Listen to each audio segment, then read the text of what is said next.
Jake Martinez floated outside Frontier Station 7 in his bulky white spacesuit. The stars around him looked like tiny diamonds scattered across black cloth. He had been working alone on this remote station for 6 months now. His job was simple, but important. Keep the station running so cargo ships and military vessels could stop here for fuel and repairs. The work was lonely, but Jake did not mind it much. He liked the quiet and the way space looked so peaceful from out here. Today, he was fixing the external sensors that helped ships navigate safely to the docking ports. One of them had stopped working 3 days ago, and Jake finally had time to go outside and repair it. He moved slowly along the station's metal hull, using the safety cables attached to his suit. The repair work was routine, just replacing some burned-out circuits and checking the connections. Jake was almost finished when something caught his eye. A small dark object was drifting slowly past the station about 200 meters away. At first he thought it might be space debris, but as he looked closer through his helmet's magnifying visor, he could see it was some kind of pod or small spacecraft. It was tumbling end over end and did not seem to have any power. He called the station's computer through his radio. "Computer, scan that object at bearing 27 Mark 4. "Scanning," came the mechanical voice in his helmet. "Object appears to be an escape pod of unknown design. No active power signatures detected. Hull shows signs of battle damage." Jake felt his heart beat faster. In 6 months, he had never seen anything like this. Ships that stopped at his station were all human vessels. This pod looked different, sleeker, and made from some kind of pale metal he did not recognize. Battle damage meant someone had been fighting and someone had escaped. "Any life signs?" he asked the computer. Unable to determine. "From this distance, pod appears to be sealed." Jake made a quick decision. Protocol said he should report any unknown objects to Fleet Command and wait for instructions. But that would take hours, and if someone was alive in that pod, they might not have hours. The pod was drifting away from the station and would soon be too far to retrieve easily. He activated his suit's small maneuvering jets and flew toward the pod. As he got closer, he could see the damage more clearly. Something had burned deep holes in the pod's hull, and one whole section looked like it had been melted by some kind of energy weapon. But the pod was still sealed, which meant whoever was inside might still be alive. Jake attached a magnetic grapple line to the pod and slowly pulled it back toward the station. It took him almost an hour to guide it into one of the small cargo bays. When the bay was sealed and filled with air, Jake finally opened his helmet and got his first close look at the mysterious pod. The pod was beautiful in a strange way. The metal had a blue tint and was covered with flowing patterns that looked almost like writing. There was a small window near what Jake guessed was the front. He wiped away the frost that had formed on the glass and peered inside. What he saw made him step back in shock. There was definitely someone in there, but it was not human. The figure was small and thin with pale blue skin. Long silver hair floated around a face that looked almost human, except for the large golden eyes that were closed. The being wore some kind of tight-fitting suit that looked damaged. Jake could see dark stains that might be blood. "Computer, run a medical scan on the pod's occupant. Scanning complete. Unknown species. Life signs are present but very weak. Multiple injuries detected. Recommend immediate medical attention." Jake stared at the unconscious alien through the small window. He had never seen anything like this being before. The face looked peaceful, despite the obvious injuries. There was something about the delicate features that made Jake think this might be a female, though he could not be sure. He knew what he was supposed to do. Report the alien to Fleet Command and wait for a xenobiology team to arrive. It might take days or even weeks. The alien would probably die waiting. Jake looked at the readings on his scanner. The life signs were getting weaker. Computer, how do I open this pod? Warning: opening the pod may expose station to unknown pathogens or other dangers. Proper protocol requires override protocol. Jake said firmly. This being is dying. How do I open it? The computer was silent for a moment, then said, Pod appears to have manual release mechanisms. Touch panels are located on both sides of the main hatch. Jake found the panels and pressed them at the same time. There was a soft hiss as the pod's atmosphere escaped.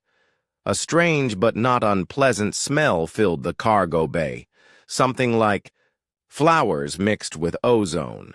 The top half of the pod split open, revealing the alien inside. Up close, Jake could see how badly injured she was. Her left arm was bent at an odd angle, and there were deep cuts on her face and neck.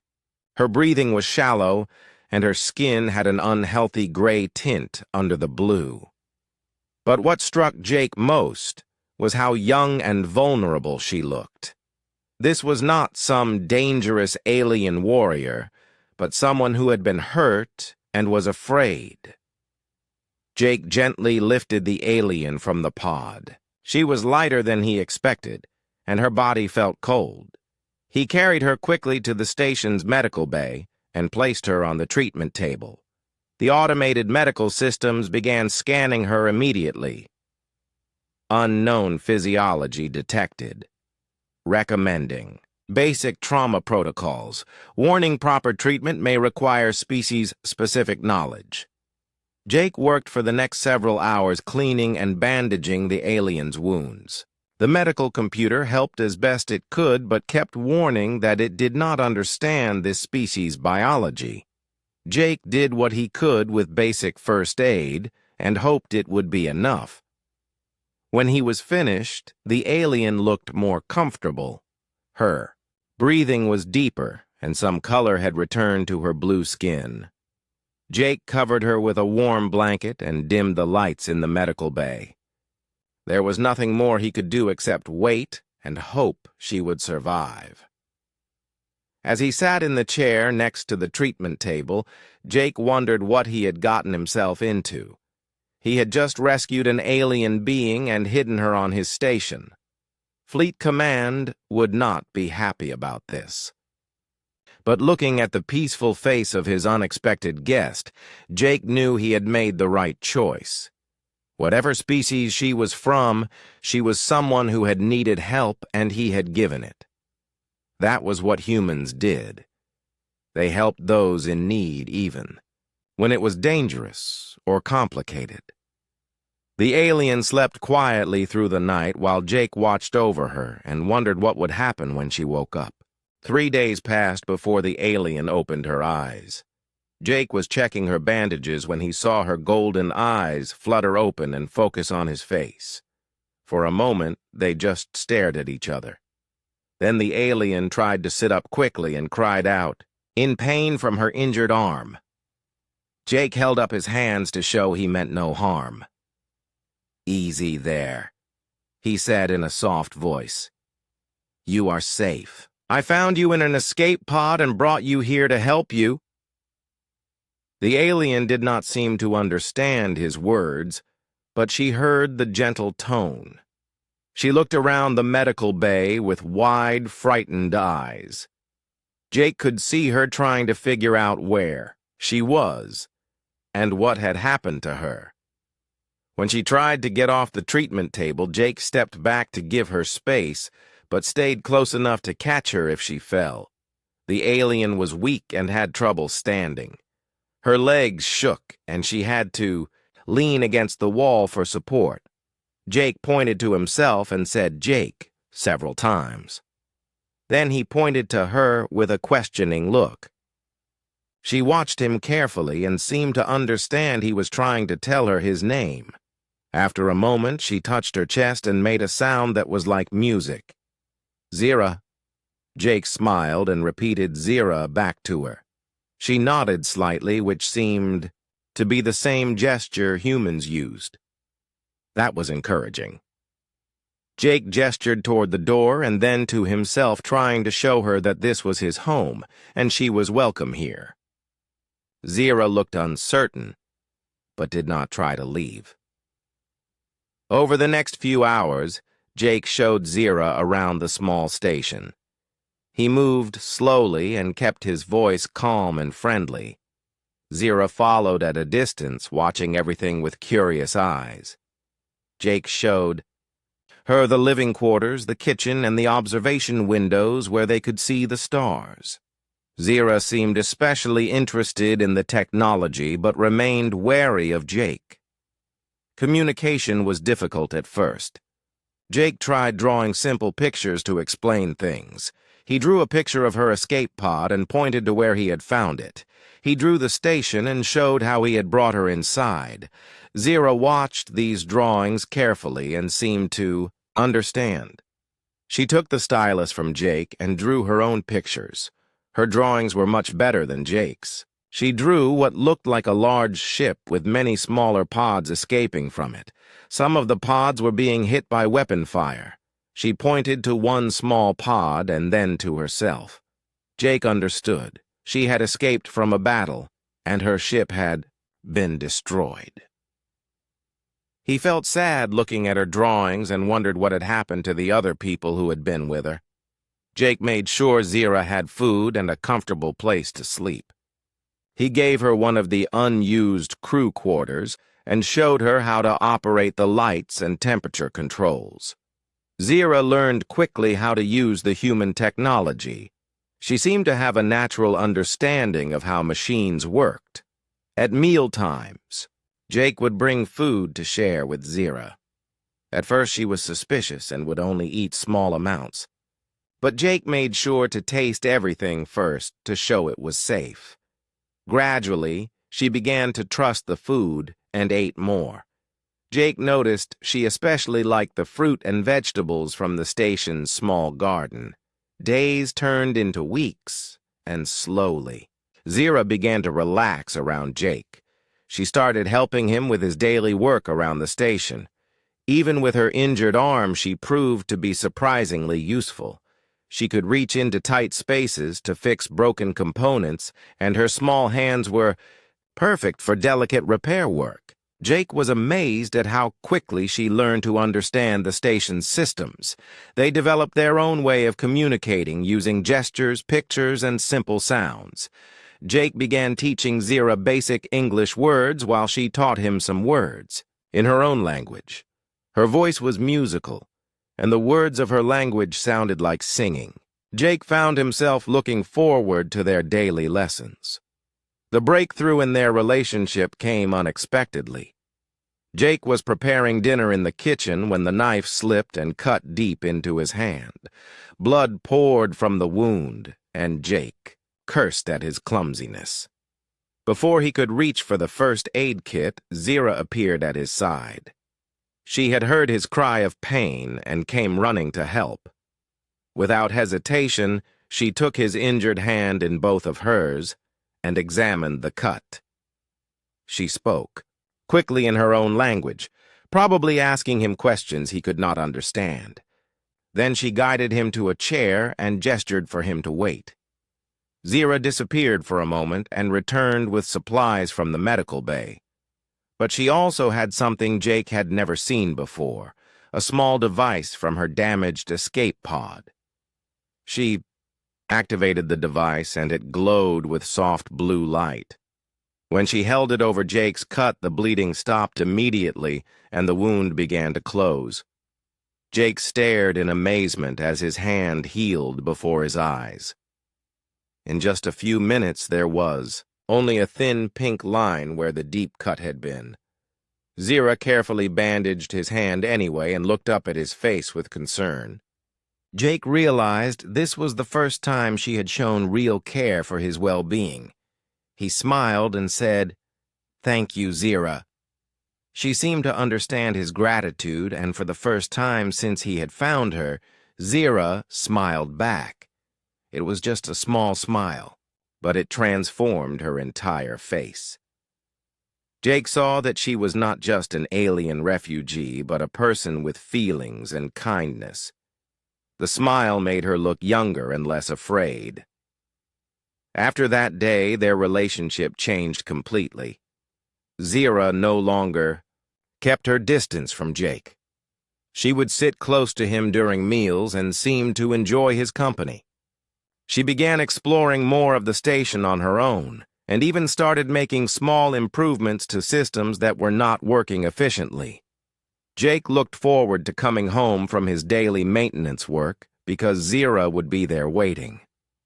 She would show him what she had learned or fixed that day.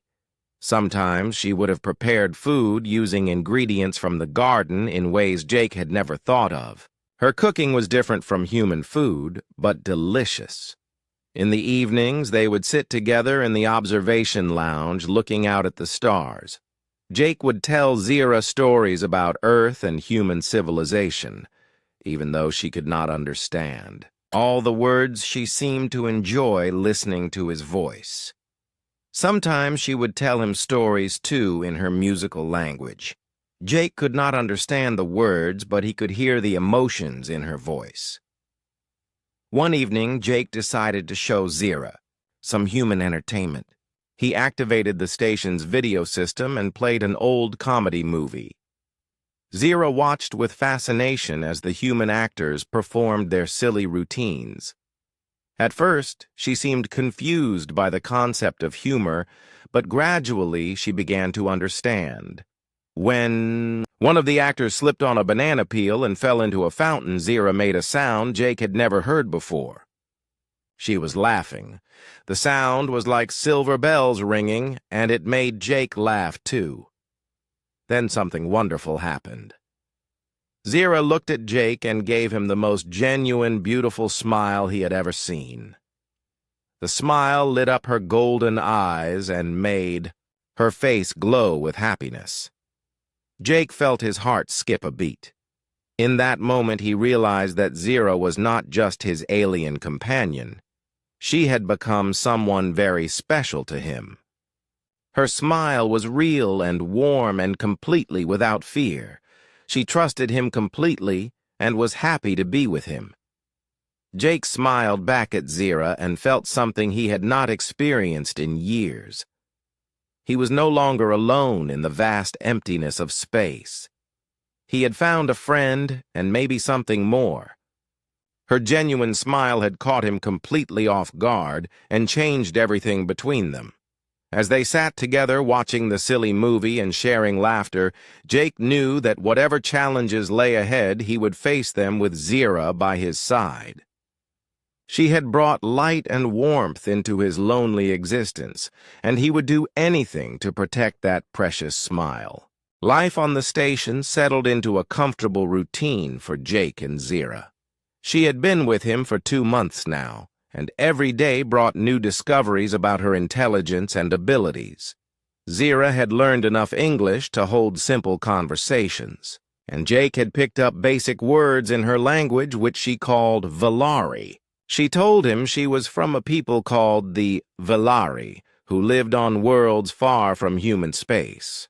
The problem started when supply ships began arriving more frequently. Jake's station was becoming busier as more cargo vessels and military ships used it as a stopping point.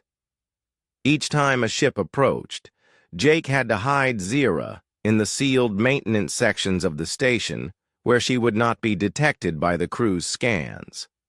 Zira understood the danger her presence created for Jake. She had learned enough about human laws to know that Jake was breaking rules by keeping her secret. Several times she offered to leave the station and try to find her own way to safety, but Jake refused to let her go. He knew she had nowhere to go and no way to survive alone in space. "You stay with me," Jake would tell her firmly. "We are partners now. Partners help each other." Zira would look at him with her golden eyes full of gratitude and worry. She cared about Jake and did not want him to get in trouble because of her. But she also knew he was right. She had no other options. During the times when ships were docked, Zira would hide in the maintenance tunnels that ran throughout the station.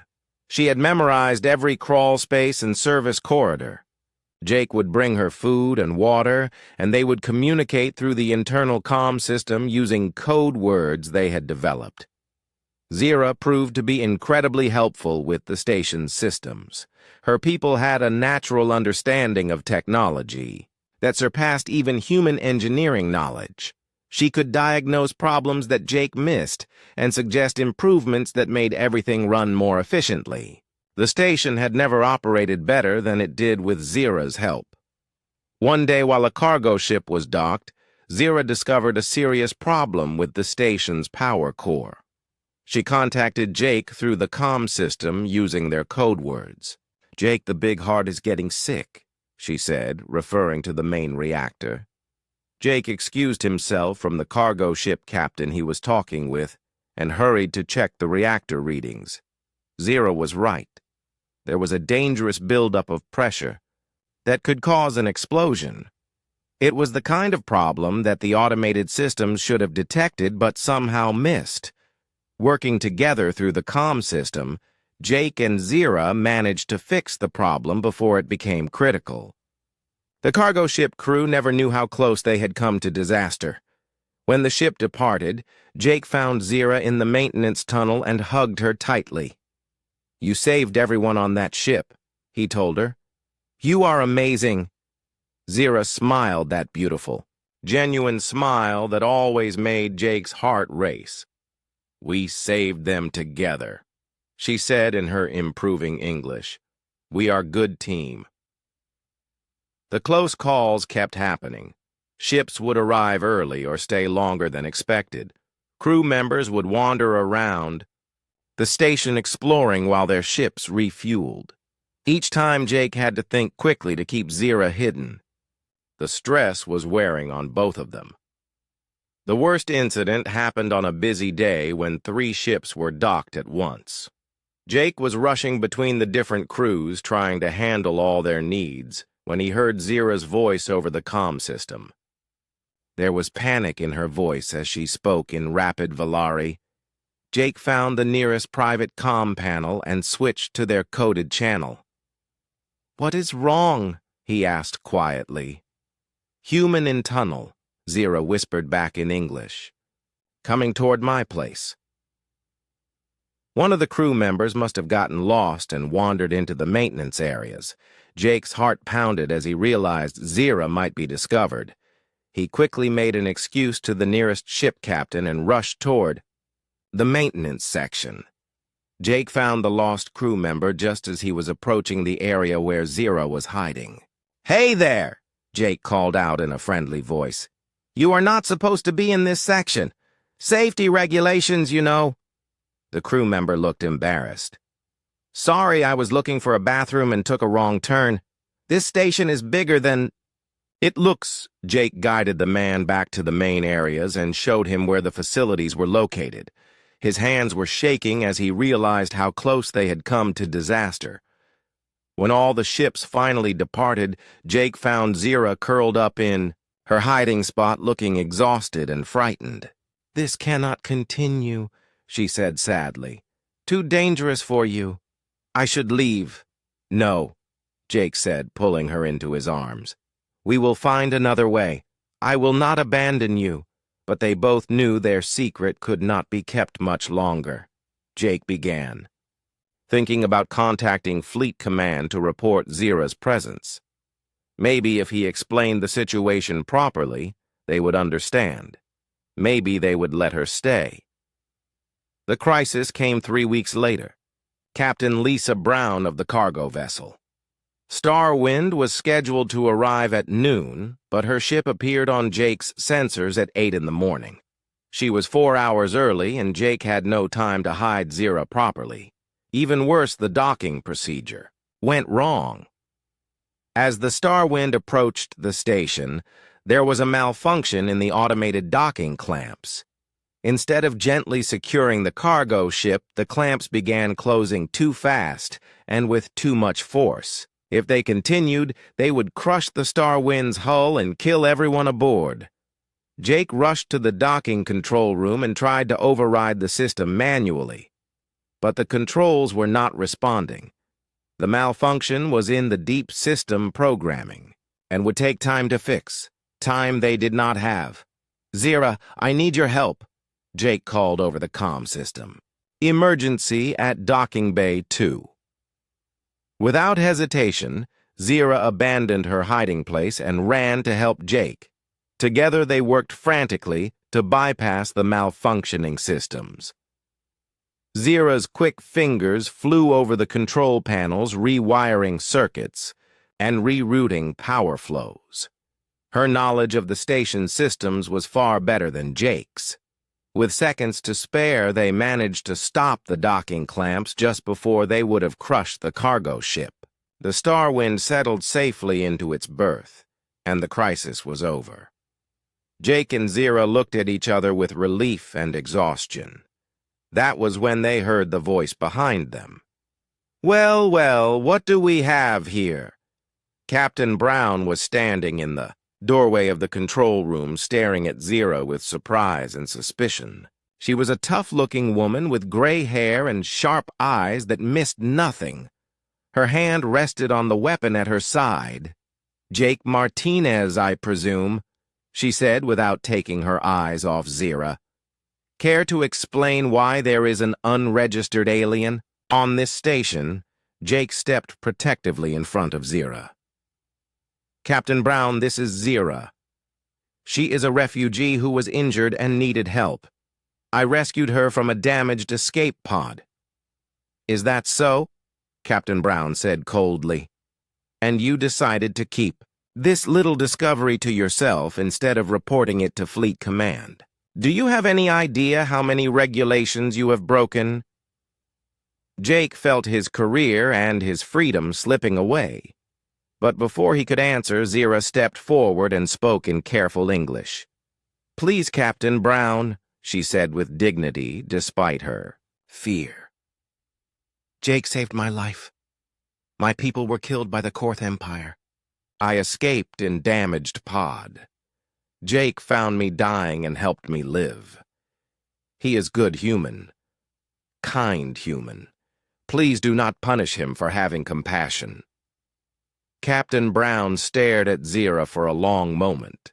She looked at the alien's sincere golden eyes, and then at Jake, who was clearly prepared to face any punishment to protect his companion. "The Korth Empire," Captain Brown said slowly. "We have heard reports about them. Slavers and killers from what our scouts tell us." "Are you saying they destroyed your people?" Zira nodded sadly. "Many ships full of my people taken as slaves. I escaped when pod was damaged. Only survivor, I think. Jake gave me new life when old life was destroyed." Captain Brown holstered her weapon and sat down heavily in a nearby chair. She looked tired as she considered the situation. "This is a hell of a mess, Martinez," she said finally. "But I am not completely heartless. Your alien friend here just helped save my ship and crew. That counts for something in my book." Jake felt a glimmer of hope. "What happens now, Captain?" "Now we figure out how to clean up this mess without getting you court-martialed and without sending your friend back to die in space," Captain Brown said grimly. "It is not going to be easy, but maybe we can find a way to make this work." For the first time in weeks, Jake felt like they might have a chance. Their secret was out, but maybe that was not the end of the world. Maybe it was the beginning of something better. Captain Brown kept her word about helping Jake and Zira. Instead of reporting them immediately to Fleet Command, she spent 2 days on the station learning about their situation. She watched Jake and Zira work together and saw the obvious care they had for each other. She also saw how much Zira had contributed to improving the station's operations. "I have seen a lot of things in my 30 years of service," Captain Brown told Jake privately. But I have never seen a human and an alien work together like you two do. She is not just hiding here. She is making this place better. Captain Brown contacted her old friend Commander Paul Davis, who worked in Fleet Command's Alien Affairs Division. Davis was one of the few officers who specialized in dealing with refugee situations and first contact protocols. If anyone could help Zira gain legal status, it would be him. Paul, I have a situation that needs your personal attention, Captain Brown said during their secure communication. I am sending you a full report, but the short version is this. We have a refugee alien who has been living peacefully with one of our station engineers for months. They have formed a working partnership that is remarkable. I think this could be important for future human-alien relations. Commander Davis arrived at the station 5 days later with a small team of specialists. Dr. Amy Chen was a xenobiologist who studied alien life forms. Lieutenant Roy Johnson was a cultural specialist who helped with communication between different species. They came prepared to conduct a full evaluation of Zira and her situation. Jake was nervous about the official investigation, but Zira remained calm and dignified. She had been practicing her English and could now speak well enough to answer complex questions. She understood that her future depended on making a good impression on these officials. The interviews began immediately. Commander Davis was a tall, serious man with kind eyes who asked detailed questions about how Zira had come to be on the station. She told her story clearly and honestly, describing the destruction of her people's ships by the Korth Empire and her escape in the damaged pod.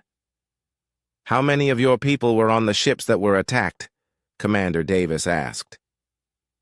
Maybe 1,000 families, Zira replied sadly. Children and adults taken for slaves. I saw many pods destroyed when they tried to escape. My pod was damaged, but Jake found me before I died. Dr. Chen was fascinated by Zira's physiology and the medical data from when Jake had first treated her injuries. Your healing abilities are remarkable, she told Zira. The way you helped Jake's hand wound suggests your people have advanced medical knowledge. Would you be willing to share some of that knowledge with us? Zira looked at Jake before answering. He nodded encouragingly. If it helps humans, then yes, she said. My people believe knowledge should be shared to help others live better. Lieutenant Johnson worked with Zira on language and cultural issues. He was impressed by how quickly she had learned English and how well she understood human social customs. You have adapted to human culture remarkably well, he told her. Usually it takes years for refugees to integrate this successfully. Jake is good teacher, Zira replied with a smile. He patient and kind. He show me human values of helping others and working together. I try to learn everything so I can be useful. During the evaluation process, Jake and Zira had to spend time apart while she underwent medical examinations and psychological testing. The separation was hard on both of them. Jake worried constantly about what the officials might decide. Zira remained brave, but Jake could see the fear in her golden eyes. Dr. Chen's medical reports were positive. She is in excellent health and shows no signs of carrying any diseases that could affect humans, she told Commander Davis. Her biology is compatible with human environments, and she poses no medical risks. Lieutenant Johnson's cultural assessment was equally favorable. She has integrated into human society better than most human refugees do when they move to new colonies, he reported. Her partnership with Martinez demonstrates that peaceful coexistence between our species is not only possible, but beneficial. However, not everyone was convinced that keeping Zira was a good idea. Fleet Command had concerns about setting precedents for unauthorized aliens living in human space. Some officials worried that Zira could still be a spy, or that harboring her might violate treaties with other alien governments. Commander Davis faced pressure from his superiors to either send Zira to a refugee processing facility on a distant world or return her to the contested space where she had come from. Both options would mean separating her from Jake and the life they had built together. "I understand the concerns," Commander Davis told Jake during a private meeting, "but sending her away would be cruel and wasteful. She has proven her value and her loyalty. The question is whether we can find a legal way to let her stay." Jake was desperate to keep Zira with him. "Commander, she is not just my companion, she is my partner in every way that matters. We work together better than any team I have ever been part of. If you separate us, you will be destroying something special." "I can see that, Martinez," Commander Davis replied. "The problem is that officially she does not exist. Her people's records were destroyed by the Korth attacks. We have no way to verify her identity or refugee status through normal channels." The situation looked hopeless until Zira made a decision that surprised everyone. During her final interview with Commander Davis, she offered to share advanced Valari agricultural techniques that could help solve food shortage problems on several human colonies. "My people were farmers before the war," she explained. "We learned to grow food in harsh conditions using special methods. I know these techniques and can teach them to humans. Maybe this knowledge can help your people like Jake helped me." Dr. Chen was excited when she heard about Zira's offer. "The agricultural knowledge she is describing could increase crop yields by 30% or more," she told Commander Davis. "Some of our outer colonies are struggling with food production. This could save lives." Zira's willingness to freely share valuable knowledge that could benefit humanity impressed all the officials. Here was a refugee who had nothing but was still offering to contribute to the society that had taken her in. It showed the genuine nature of her character and her sincere desire to be part of human civilization. Commander Davis spent hours in secure communications with Fleet Command arguing Zira's case. He emphasized her contributions to the station's operations, her successful integration into human society, and the valuable knowledge she was offering to share. He also stressed that sending her away would be a waste of an opportunity to build positive relations with other refugee populations. The breakthrough came when Admiral Kate Morgan herself reviewed the case. She was known for making practical decisions based on results rather than rigid adherence to regulations. After reading all the reports and seeing the video interviews with Zira, she made her decision. "This alien has proven herself through actions, not just words," Admiral Morgan declared during a command conference. "She saved lives during that docking emergency. She has contributed to station efficiency. She is offering valuable knowledge to help our colonies. Most importantly, she represents an opportunity to show that humans and aliens can work together peacefully." Commander Davis received authorization to grant Zira special refugee status under a new experimental program for alien integration. She would be allowed to remain in human space with Jake serving as her cultural sponsor and legal guardian. It was an unprecedented decision that would serve as a test case for future human-alien cooperation. When Commander Davis told Jake and Zira the good news, they both cried with relief and joy. Zira threw her arms around Jake and held him tightly. Her genuine smile was brighter than he had ever seen it. "We did it," Jake whispered to her. "You are safe now. You can stay with me." "Thank you, Jake," Zira said through her tears. thank you for never giving up on me. Thank you for showing me that some humans have good hearts." Commander Davis watched their reunion with satisfaction. He knew he had made the right decision. These two had found something special together, and now they would have the chance to build a future as partners in the vast frontier of space. 3 months after Commander Davis granted Zira refugee status, Jake received an unexpected communication from Fleet Command. Admiral Morgan herself appeared on his screen with an offer that would change their lives forever. "Martinez, your work with the Valari refugee has not gone unnoticed," Admiral Morgan said. "We are starting a new program to build stations designed for cooperation between humans and alien species. We need someone with experience managing mixed species operations. Would you be interested in running our first integrated facility, Jake?" Looked at Zira, who was standing beside him listening to the conversation. Her golden eyes were bright with excitement and curiosity. She had learned so much about human technology and culture that she could probably help design such a station better than most human engineers. "What kind of facility are we talking about?" "Admiral," Jake asked.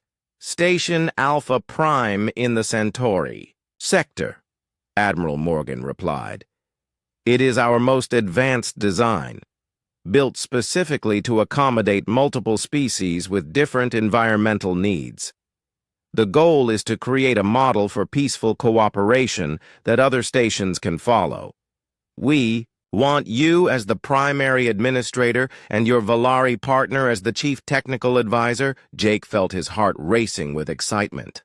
This was the opportunity of a lifetime, a chance to help build the future of human-alien relations. But more importantly, it was a chance for him and Zira to work together officially as partners instead of hiding their collaboration. "We accept," Jake said without hesitation. Zira nodded enthusiastically beside him. Admiral Morgan smiled. "Excellent. You will have 6 months to prepare Alpha Prime for its first mixed-species cruise. Good luck, Martinez. The whole fleet will be watching to see how this experiment works out." The next few weeks were a whirlwind of preparation.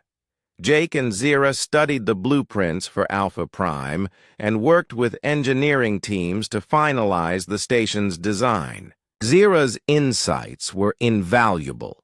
She suggested modifications that would make the station more efficient and comfortable for different types of alien visitors. "Humans think about air and gravity," Zira explained to the engineering team. "But different species need different light colors, different humidity levels, different sound frequencies. Station must be flexible to welcome all kinds of visitors." The engineers were impressed by Zira's knowledge and suggestions. Word spread through Fleet Command about the remarkable Valari refugee who was helping design the future of space stations. Some officers, who had been skeptical about allowing aliens in human space, began to change their minds when they saw the practical benefits of cooperation. Jake and Zira traveled together to Alpha Prime aboard the transport ship Endeavor. The journey took 2 weeks and gave them time to plan their new life together. They spent hours talking about their hopes and dreams for the future. "Are you nervous about this new assignment?" Jake asked Zira as they sat in the ship's observation lounge watching the stars stream past. "Little bit nervous," Zira admitted, "but mostly excited. We have chance to show that different species can work together and help each other. This is what I dreamed about when I was hiding on your station." Jake reached over and took her hand.